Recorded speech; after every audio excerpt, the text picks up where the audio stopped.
కొబ్బరి బొండాలు కింద పడాలి. నేను విశ్వాసంతో చెప్తున్నాను, కింద పడును కాక. ఆమేన్. ఆకులు కాదు, కొబ్బరి బొండాలు కింద పడాలి. నేను చెప్తున్నాను, విశ్వాసంతో చెప్తున్నాను, కింద పడాలి. పడును కాక కొబ్బరి బొండాలు. పౌలు గారు, పౌలు గారు, తాతయ్య గారు లేరు అంకుల్, ఊరెళ్ళారు. తాతయ్య గారు లేరమ్మా? నువ్వేంటి కూర్చొని పెడుతున్నావు? మా అమ్మకి ఒంట్లో బాగాలేదని కొబ్బరి బొండ నీళ్ళు తాగితే నీరసం తగ్గుద్దని కొబ్బరి బొండలు అట్టుకెళ్ళడానికి వచ్చాను అంకుల్. చెట్టు ఎక్కుదామని ప్రయత్నించాను, నా వల్ల కాలేదు. ఏం చేయాలని ఆలోచిస్తుంటే సండే స్కూల్లో టీచర్ చెప్పిన వాక్యం గుర్తుకొచ్చి, విశ్వాసంతో మీరు సందేహించకుండా పలికితే కొండలు సముద్రంలో పడొద్దని చెప్పారు. కొండలు సముద్రంలో పడినప్పుడు కొబ్బరి బొండలు కింద పడవా అని ఎంతసేపు విశ్వాసంతో ప్రార్థన చేసిన కొబ్బరి బొండలు కింద పట్టలేదు అంకుల్. అవునా? నువ్వు చెప్పినట్టే జరిగింది చూడు. అవునా అంకుల్? ఎలా అంకుల్? పక్క వచ్చాను. సరే అంకుల్. ఇంకా కావాలి కొబ్బరి బొండాలు. అంకుల్ మీరు వచ్చినందుకు చాలా థ్యాంక్స్ అంకుల్. నేను రావడం కదమ్మా, నీ విశ్వాసమైనా తీసుకొచ్చింది.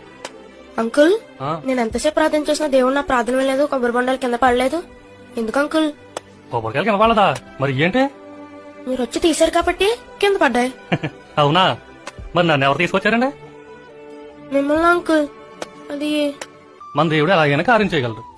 మరి నువ్వు అనుకున్నావు కొబ్బరి బొండాలు అట్లా కింద పడాలనుకున్నావు. నేనేదో కొబ్బరికాయలు తీతకు అలాగ వెళ్తాం ఏంటో, మీ తాతయ్య గారితో మాట్లాడాలని ఇక్కడ దాకా వస్తాం ఏంటో, మీరు ఇక్కడ బొండాల కోసం కూర్చోడం ఏంటండి? ఇదంతా ఎలా జరిగింది? ఇదంతా నీ విశ్వాసం వల్లే జరిగింది.